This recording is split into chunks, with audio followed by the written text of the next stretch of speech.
அன்பான இனிய உறவுகளுக்கு சிந்து பைரவியில் பார்த்தீங்கன்னா ஸ்னேகா வெளியில் வந்துட்டா. அவ்வளோதான் நான் வாழ்க்கை. எங்கே பணம் இருந்தால் உள்ளுக்குள்ளே போன மறுநாளே வெளியில் வருவாளா? வெயில் எடுத்துடுறாங்க அம்புட்டு தான். அதான் சொல்கிறாங்களா பணம் பாதாள வரைக்கும் பாயுன்னு. உண்மையிலே மனசு புல்லரிக்குது, வேதனையாக இருக்குங்க. மனசு புல்லரிக்கல, உடம்பு புல்லரிக்குது. என்னங்கடா கதை அப்படின்னுட்டு, அப்பா நான் அவனை சும்மா விட மாட்டேன்ப்பா, 2 பேரையும் நான் வச்சு செய்யணும். ஆனால் அவள் மகா போயிட்டு சிந்துவை மட்டும் ஏதாவது பண்ணு அப்படின்ட்டு வரா. அவளுக்கு 2 பேரும் தானே எதிரே. பார்த்தா அப்பனும் மகளும் திட்டம் திட்டுறாங்க.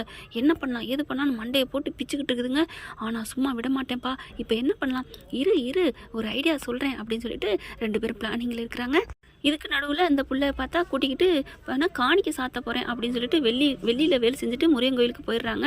ஆனால் கண்டிப்பாக அவளை தொட முடியாதுங்க. ஏன்னா முருகர் துணை இருப்பார் இல்லையா அவங்களுக்கெல்லாம். அதனால் அவங்க போயிடுறாங்க. இந்த பக்கம் மாடியிலேருந்து உருண்டு விழுந்துருது அன்னபூர்ணி அம்மா. அங்கே போய் பார்த்தா டாக்டர் அம்மா என்ன சொல்கிறாங்க, அவங்க 3 மாதத்தில் அவ்வளோதான் அப்படின்னு சொன்னமே, பைரவிட்ட சொல்லலையான்னு கேட்க இங்கே வீட்டுக்கு வந்து பயங்கரமாக அட்டி கொடுக்குறாரு. அடுத்து பார்த்தா இந்த பிள்ளைங்க ஆமான்னு ஒத்துக்கிறது. அப்புறமா டாக்டர் என்ன பண்ணுறாங்க, ஒன்றும் கவலைப்படாதீங்க, இந்த அம்மாவுக்கு நல்லா வைத்தியம் பார்த்துருக்கிறீங்க அப்படிங்கிறாங்க. என்ன சொல்கிறீங்க? ஆமாம். அப்போ தான் பைரவி கேட்குறாங்க, நான் எல்லாமே பார்த்து அத்தைக்கு பண்ணினேன் அப்படிங்கிறாங்களா.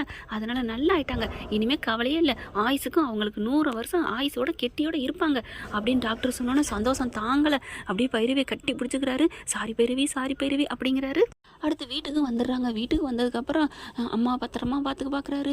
ஏன் பைரவி நீ ஒன்றுமே என்கிட்ட சொல்லலை, அத்தை சொல்லியிருந்தா உங்களுக்கு அதே நினப்பிலே உங்களுக்கு ஒரு மாதிரியாக இருக்கும், அதனால தான் சொல்லக்கூடாதுன்னு நான் ஒரு இதில் படிச்சிருக்கேன், எனக்கு டாக்டர் ஃப்ரெண்டு ஒருத்தர் இருக்காங்க, அதனால தான் நான் உங்ககிட்ட எதுவுமே சொல்லலை அத்தை, எல்லாரும் உங்களை ஒரு மாதிரியாக ஃபீலிங்லேயே நினைப்பாங்க பார்ப்பாங்க, அதுவே உங்களுக்கு ஒரு மாதிரியாக இருக்கும் தெரியுமா அப்படிங்கிறாங்க. அப்படியே ரொம்ப பாராட்டுறாங்க பைரவி. ஆளாளுக்கு தூக்கி வச்சுட்டு ஆடுங்க இன்னும் ஒரே நாள் அதுக்குள்ளே என் தம்பி இந்த வீட்டை பூரத்தை ஆள போகிறான், இந்த வீட்டோட மகாராணியை கல்யாணம் பண்ணி கெடுத்துட்டு எல்லாம் பண்ணிட்டு வரப்போகிறான், அதுக்கப்புறம் இருக்குது எல்லாம் மகாராஜாவே என் தம்பி தான் அப்படின்னு இங்கிட்டு கங்கணம் கட்டிகிட்டு இருக்கு. அடுத்து பைரவி ரூம்குள்ளே போயிடுறா. இவர் என்ன பண்ணுறாரு, ஆறுமுகம் டக்குன்னு போகிறாரு. அங்கேயே வெளியில் தேடுறாரு. ஒரு பெரிய பிரம்பை எடுத்துகிட்டு வராரு உள்ளுக்குள்ளே. அப்படியே பைரவி பார்க்குது, என்ன கையில் அப்படிங்கிற திருப்பி முதுகுக்கு பின்னாடி வச்சிருக்காரு. எடுத்து காமிக்கிறாரு. என்னது பெரம்பு பைரவி அப்படிங்கிறாரு. பெரம்பா எதுக்கு எடுத்துகிட்டு வந்த அப்படின்னு பைரவி கேட்க, இல்லை நீ எப்படி என்னை அடிப்ப, நீ ஏதாவது தேடுவ, நீ தேடுறதுக்குலாம் நீ கஷ்டப்படக்கூடாது இல்லையா, அதனால தான் பெரம்பு எடுத்துகிட்டு வந்தேன், நீயே அடிச்சிரு பைரவி அப்படின்னு கொடுத்துட்டு முதுகை திரும்புகிறாரா. திரும்பினோடனே சிரிப்பு வந்துடுது. உன்னை அடிக்கணும்டா அப்படின்னு அடிக்கிறாங்க. ஏன்டா அப்படி பண்ணுற அப்படின்னு சொல்லிட்டு, இல்லை பைரவி சாரி பைரவி, இந்த கன்னத்தில் அடிச்சுவிட்டேன் அப்படின்னு சொல்லிட்டு கன்னத்தை அப்படி தடவி கொடுக்குறாரு. நான் உனக்கு மருந்து வைக்கிட்டா, ஒன்றும் வைக்க வேணாம் நீ போ அப்படிங்கிறாங்க. நானே பார்த்துக்கிறேன்னு குனிகிறாங்க. படக்குன்னு கன்னத்தில் முத்தத்தை கொடுத்துட்டு பறக்கிறாரு. அப்படியே ஒரு மாதிரி ஆயிடுறாங்க. தம்பிக்கு அந்த ஒரு படத்தில் ரஜினிக்கு முத்தம் கொடுப்பாங்க பார்த்தீங்களா மாதவி, அதே மாதிரி கொடுத்த கையோட பிள்ளைக்கு காய்ச்ச வரும்ல, அதே காதல் ஜோரம் அது நம்ம பைரவிக்கும் வருது. நல்ல சந்தோஷமாக இருக்கையில் வெளியில் பார்த்தா ஏ சிந்து ஏ சிவா அப்படின்னு ஒரே சவுண்டு. எல்லோரும் வெளியில் வராங்க. பார்த்தா இங்கே வந்து ஸ்னேகாவும் அவங்க அப்பன்னு நிற்கிறாங்க. ஒரு வக்கீல் வந்து நிற்கிறாருங்க. பார்க்குறாங்க. என்ன அப்படின்னு கேட்டு எல்லாரும் வர்றாங்க.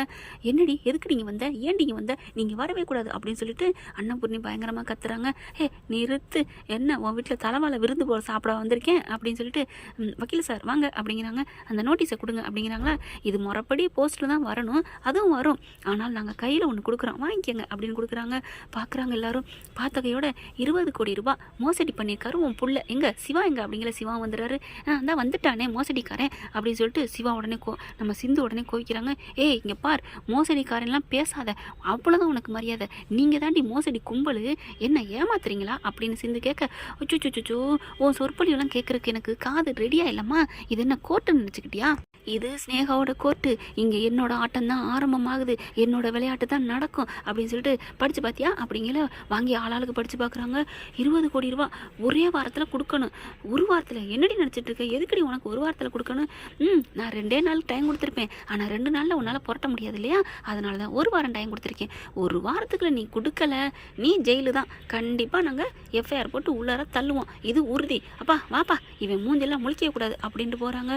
ஐயோன்னு தலையில் இடி விழுகுது அன்னபூர்ணிக்கு. என்னடா ஒன்று மாற்றி ஒன்று பிரச்சனை வந்துக்கிட்டே இருக்குது. மகா பார்க்குது. இங்கே வா அப்படின்னு சொல்லிட்டு வேகமாக போய் பின்னாடியே போகுது. ஸ்னேகா கண்ணு ஏன் கண்ணு, என்ன ஸ்னேகா கண்ணு ஏன் கண்ணுன்னா, என் பிள்ளை ஏமா அப்படி பண்ணுற, அவன் 20 கோடிக்கு எங்கேம்மா போவேன், அவன் அப்பெல்லாம் தப்பு பண்ணியிருக்க மாட்டாமா அப்படிங்கிற சிரிக்குது ஸ்னேகா. ஏமா சிரிக்கிற, என்ன ஆண்டி நீங்கள் நினச்சிட்டு இருக்கீங்க, என்ன நினச்சிட்டு இருக்கீங்க, 20 கோடி ரூபா கேட்டால் உங்கள் பிள்ளை என்ன தூக்கி வைக்க போகிறாரா, அப்புறம் ஏமா அப்படி பண்ண அப்படின்னு கேட்க, அப்படி பண்ணால் எங்கே அடித்தா எங்கே விழுவார்னு எங்களுக்கு தெரியும், என் காலடியில் வந்து உங்கள் புள்ள விழுவார், அப்போ சிந்துவை கட் பண்ணுன்னு சொல்லுவேன். அப்புறமா என்ன ஆகும், அதுக்கப்புறம் கட் பண்ணி டைவர்ஸ் ஆயிரும். அப்புறம் என்ன தானே வேறு வழி இல்லாமல் உங்கள் புள்ள கட்டிக்கணும், அப்போ என் சொத்து பூரா உங்களுக்கு தானே வரும், எப்படி ஆண்டி அப்படின்னு சொன்னால் இந்த மக்கு மக நெசமாவா அப்படி பல்ல காமிக்குது. வாயை மூடுங்க ஆண்டி, 32 பல்லு வெளியே தெரியுது அப்படின்ட்டு வரட்டா அப்படின்ட்டு போகுது. நீ என்ன வேணாலும் சொல்லி கேட்கன்னு, நீ 32,000 கோடி வச்சிருக்கிற, கிளம்பு அப்படின்னு சொல்லிட்டு அப்பா எப்படியோ நமக்கு இந்த சிந்து போனா சரி அப்படின்ட்டு வீட்டுக்குள்ள போறா சந்தோஷத்துல. ஐயோ கோடியாக வரப்போகுதே அப்படின்ட்டு. ஆனால் சினேகா அப்பா என்ன பண்ணுறாரு, ஏமா நீ சொல்கிறது நிஜமா, நீ அந்த பயலை நீ கல்யாணம் பண்ணிட்டு போறியா பா, என்னப்பா நீங்கள் அவனையாவது இனிமேல் கட்டுறதாவது, அவன் என்ன ரொம்ப நோகடிச்சிட்டான்ப்பா, இனிமேலாம் நான் அவனோட வாழ்ந்தாலும் என்னை ஏற்றுக்க மாட்டேன், ஏற்கனவே லவ் பண்ணவ அப்படிங்கிறது அவன் மனசில் ஆழமாக பதிஞ்சு போச்சு. அதுவும் இல்லாமல் நான் தவறான ஊசி போட்டு எல்லா உயிரையும் மேலே அனுப்பிட்டேன்னு தப்பாக நினச்சிட்டு இருக்கான். அதை விட அவனை உயிரோட எரிஞ்சதை நான் பார்த்துட்டு இருந்தேன்ல, அதனால் அவன் மனசில் நான் இல்லைப்பா, நான் வாழவும் முடியாது, அவன் எனக்கு தேவையும் இல்லை, ஆனால் அவனை நான் பழி வாங்கணும், அதுக்கு தான்ப்பா.